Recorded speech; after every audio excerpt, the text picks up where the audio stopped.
Everyone, welcome back to the channel. Welcome back to explore math. So आज मैं आपके लिए सेट की जो है टेस्ट सीरीज़ के जो 4 क्वेश्चंस लेके आई हूँ, जिसमें हम क्या करने वाले हैं। सेट के जो 4 क्वेश्चन हैं हमने ऑलरेडी डिस्कस कर लिए हैं, बट ऐसे इसी टाइप के हमने और डिस्कस कर लिया, बट डाटा इनका अलग है, कंटेंट सेम ही है। बिकॉज जितना कंटेंट वाला काम था सब करवा दिया, अब बस डाटा अलग अलग है एंड क्वेश्चन अब आपके सामने आते ही रहेंगे। ठीक है, डिफरेंट डिफरेंट। चलो, सो क्वेश्चन है हमारे पास 13। देखते हैं हम पहले जो इस पर क्वेश्चन 13 लिखा हुआ है। We will have a look on this question 13 first. The question है, in a survey shows that 67% of the people like product 1 and 73% like product 2. If x% of people like both product p1 and p2, find the value of x. अब इसमें x की value निकालनी है। हम p1 को a मान लेते हैं, p2 को हम b मान लेते हैं। तो बेसिकली हमें ये पता है कि जो यूनियन का जो होता है वो बड़ा होगा या तो इक्वल होगा किसके, ए और जो P1 और P2 हैं उन दोनों के यूनियन से। ठीक है, यही लॉजिक हमें पता है। यहाँ से हम क्या करेंगे, x की अपनी रेंज निकाल लेंगे।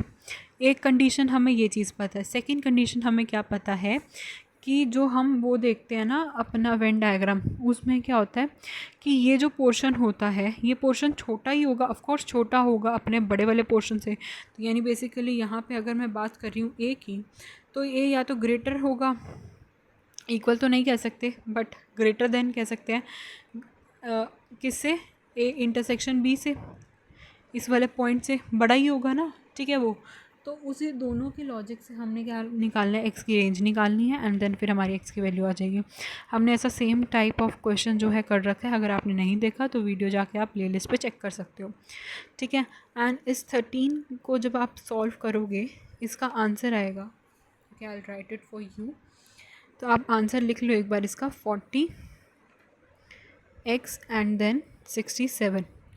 जो 13 क्वेश्चन जो यहाँ पे आपको स्क्रीन पे दिख रहा है उसका जो आंसर है वो ये रहा आपके सामने है, 40 and this is x, this is 40 is less than और equal to x and x is less than और इक्वल टू 67। तो ये उसकी एक रेंज है यहाँ पे। उसके बाद हम देखते हैं 12 क्वेश्चन पे क्या लिखा हुआ है। इन अ survey of 100 it was found that 28 read magazine A, 30 read magazine B, 42 read magazine C, 8 read magazine A and B, 10 read magazine A and C, 5 read magazine B and C, 3 read all the 3 magazine. Find how many read none of the 3 magazine. देखो ये सारी detail क्या दे रखी है, 3 magazine के लिए दे रखी है और हमें क्या बताना है, हाउ मैनी, इसमें हमसे क्या पूछा हुआ है, how many read none of the 3 magazine, यानी तीनों में से कोई भी मैगज़ीन नहीं पढ़ता। तो इसका क्या मतलब है, जो भी हमारे पास यूनियन है, यानी हमारे पास इसका कंप्लीट यूनियन क्या है, 100% है। 100 में से माइनस कर देंगे जो इन तीनों मैगज़ीन का यूनियन हमारे पास आएगा, उसको माइनस कर देंगे और नन ऑफ द 3 मैगज़ीन हमारे पास आंसर आ जाएगा। एंड यूनियन तो पता ही आपको कैसे निकालना है, N union B union C करके हम इसका फॉर्मूला जो है तीनों का वो अप्लाई करेंगे। डिटेल सारी आपके सामने है एंड देन पुट करो, फिर आंसर आ जाएगा। एंड मैंने बहुत अच्छे से सिखा रखे हैं ऐसे क्वेश्चन, उसमें हमने देख रखा है कि हम अगर इसमें है, जैसे हमें दे रखा है 28 रीड मैगज़ीन ए, तो हम 28 को कैसे ब्रेक कर सकते हैं,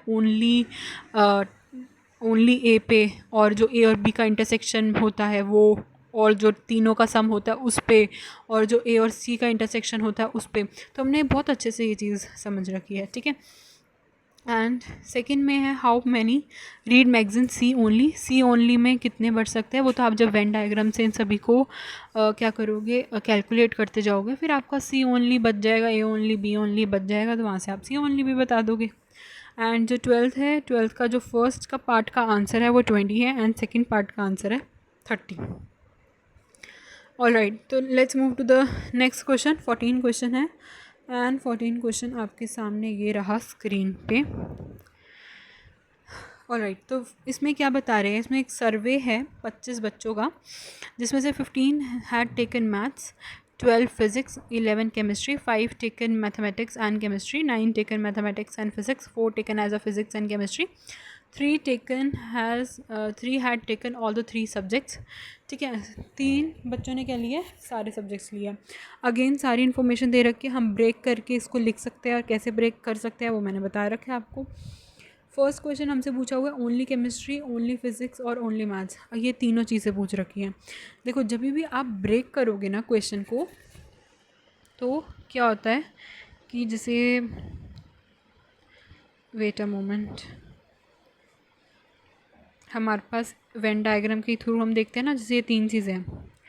अब यहाँ पे क्या है, हमें जो दे रखा है मैथमेटिक्स, जैसे 15 है, तो इनमें से जो यहाँ पे A, B, C और D लिख रही हूँ ना, इन तीनों की जो वैल्यू होगी वो 15 के इक्वल होएगी। ठीक है, उसके बाद हमें क्या दे रखा है, हमें यहाँ पे दे रखा है जैसे ऑल 3 सब्जेक्ट्स, तो ऑल 3 सब्जेक्ट तो यहाँ पे इस पॉइंट पे जाएगा, इसे हम 3 लेके चलेंगे। मतलब आपको यहाँ पे क्या करना है, इन सभी की वैल्यू को ब्रेक करना है। ये 3 है, बच गया 15 में से 3 के 12।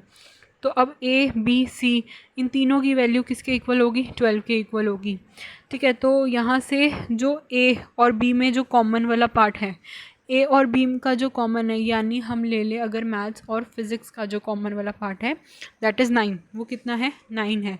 तो 3 अगर इसने 3 यहाँ पे है तो बच गया कितना, 6। तो ये वाला B कितना हो गया, 6 हो गया, D 3 हो गया। और अब हम ले लेते हैं मैथ्स और केमिस्ट्री का, दैट इज़ 5 है। तो 5 में से 3 ये चला गया ऑलरेडी, C कितना बच गया, 2। तो यहाँ से ओनली A निकालना है। ओनली A का मतलब होता है अब आपको ये वाला हिस्सा निकालना है। आपका B चला गया, D चला गया, C चला गया, बचा कितना, ये। फिर ये निकाल लोगे। ठीक है, एंड इसका आंसर आएगा, okay I will tell you later on. ठीक है, कलेक्टिवली सभी का आंसर बता दूंगी। वैसे ही केमिस्ट्री, फिजिक्स और मैथ्स के लिए करना है। उसके बाद क्वेश्चन है आप फोर्थ आपके पास, physics and chemistry but not mathematics, यानी जो फिज़िक्स और केमिस्ट्री कलेक्टिवली लेना है लेकिन मैथ्स नहीं लेना। इसका क्या मतलब है, फिज़िक्स और केमिस्ट्री का आपको जो कॉमन वाला पार्ट है, यानी जो फिज़िक्स और केमिस्ट्री में जो कॉमन है, क्या दे रखा है common, 4 had taken physics and chemistry. तो ये जो 4 है उसको हम माइनस कर देंगे, किससे, 3 से माइनस कर देंगे, सो विल गेट 1। तो यानी जो physics and chemistry but not mathematics का मतलब यही होता है, फिज़िक्स और केमिस्ट्री का कॉमन वाला पार्ट लो, उसको माइनस कर दो टोटल कॉमन में से। ऐसा क्यों, क्योंकि देखो फिज़िक्स और केमिस्ट्री में आप जो चीज़ कॉमन ले रहे हो, आप अगर उसको टोटल कॉमन में से माइनस कर दोगे तो इसका मतलब ये होगा ना, जो उसमें ए वाला यानी जो उसमें मैथ्स वाला पार्ट आ रहा होगा वो वाला भी कॉमन कैंसिल हो जाएगा। बचेगा क्या, सिर्फ और सिर्फ फिज़िक्स का बचेगा पोर्शन और सिर्फ केमिस्ट्री का बचेगा पोर्शन, जो हमसे क्वेश्चन में पूछा है। उसके बाद फिफ्थ है mathematics and physics but not chemistry. Again जो मैथ्स और फिज़िक्स का है उसको आपने कॉमन को ऐड करना है, केमिस्ट्री वाले से माइनस कर देना है। बट नॉट केमिस्ट्री लिखा हुआ है, ठीक है, तो केमिस्ट्री वाले से माइनस कर देंगे। अब आगे है only one of the subject, जो सिर्फ और सिर्फ एक ही सब्जेक्ट पढ़ते हैं, दैट इज़ कि उसको हम कैसे करेंगे, जो हमारा physics, only chemistry, only maths आएगा, उसी का ही मतलब होता है only one of the subjects. ठीक है, उसके बाद है at least one of the three subject. At least one of the three subjects का क्या मतलब होता है, हम जब उन सभी का यूनियन ले लेते हैं। जैसे हमारे पास ऐसे बहुत टाइप्स आए हैं, जैसे एटलीस्ट न्यूज़पेपर का क्वेश्चन आया, एक मैगज़ीन का क्वेश्चन आया, एक सब्जेक्ट पे बेस्ड क्वेश्चन आया, ऐसे हमने बहुत क्वेश्चन कर रखे हैं यूनियन वाले। ठीक है, तो यूनियन में बेसिकली क्या करना है, A union B union C, यानी physics union mathematics union chemistry का करना है। एंड जो आंसर आएगा वही है at least one of the three subject. None of the three subject का क्या मतलब होता है, वही टोटल कितने थे 25, ये जो भी इसका टोटल था उसमें से हमने माइनस कर देना इसके यूनियन को, हमारे पास आंसर आ जाएगा। ठीक है, एंड इस 14 का जो जिस सीक्वेंस में इसका आंसर है, तो first is 5, then 4, then 2, 1, 6, 11, 23, 2। I repeat, first का है 5, सेकंड का है 4, थर्ड का है 2, फोर्थ का है 1, फिफ्थ का है 6, सेवन्थ का है 11, सिक्स्थ का है 11, सेवन्थ का है 23। ठीक है, और एट्थ का है हमारे पास 2। ठीक है, फिफ्थ का हमारे पास 6 है। आई होप आपको इसके आंसर भी समझ में आ गए होंगे एंड इसका हिंट भी दे दिया है, तो इस क्वेश्चन को ज़रूर करना. This question is very important question. ठीक है, उसके बाद देख लेते हैं last question. Last question I'll read for you. The question says, a market research group conducted a survey of 2,000 consumers and reported that 1720 consumers like product P1 and 1450 consumers like product P2. What is the least number that must have liked both the products? तो मतलब हमें ऐसा least number निकालना है जो दोनों को ही product जो है पसंद आया होगा. तो हमने इस टाइप का भी क्वेश्चन जो है सॉल्व कर रखा है.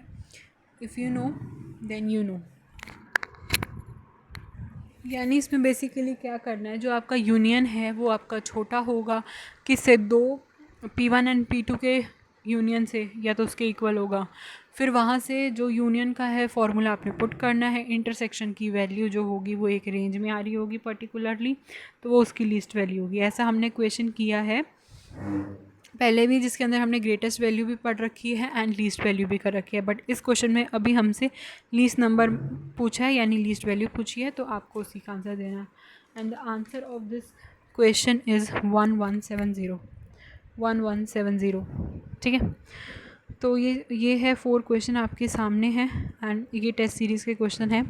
वीडियो पॉज करो एंड ज़रूर ये क्वेश्चन करना. मैंने हिंट दे दिया था and I think that is very sufficient कि आपको यहाँ सॉल्यूशन नहीं दे रखा बट हिंट दे रखा है ही टेस्ट, इसलिए. तो चलो मिलते हैं अगली वीडियो में. Till then take care and bye bye. Please don't forget to like and subscribe to my channel. Also हम अब जे के क्वेश्चंस करने वाले हैं, सो बने रहना चैनल पे.